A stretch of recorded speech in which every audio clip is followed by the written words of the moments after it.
Acquitté. Quelle définition vous donneriez à ce mot, acquitté? Je me suis amusée à regarder dans le dictionnaire pour voir comment on peut comprendre ce mot. Et puis, il y a deux façons, deux angles pour ce mot acquitté. On prononce ce mot quand un accusé est déclaré non coupable par la cour d'assises. Il est acquitté. Pas de condamnation. L'accusation ne tient pas. Il est acquitté de ceux qu'on l'accusait.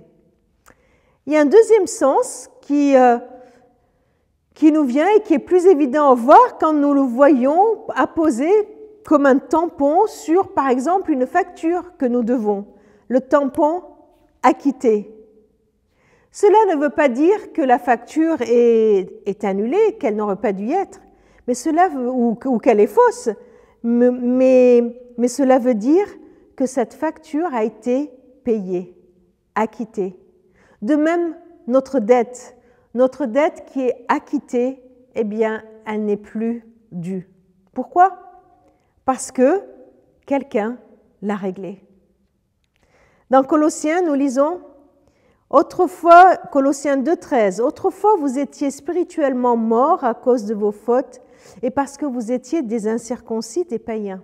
Mais maintenant, Dieu vous a fait revivre avec le Christ. Il nous a pardonné toutes nos fautes. Il a annulé le document qui nous accusait et qui nous était contraire par ses dispositions. Il l'a supprimé en le clouant à la croix. Ce document qui nous accusait, c'est des termes juridiques, c'est une image que Paul nous donne, existait bien. Il y avait bien un document où il y avait dessus toutes nos fautes, où il nous était dit que nous étions condamnables. C'est un document qui nous accusait. Jésus, il l'a cloué sur la croix. Il a acquitté. Acquitté. Il nous a acquittés.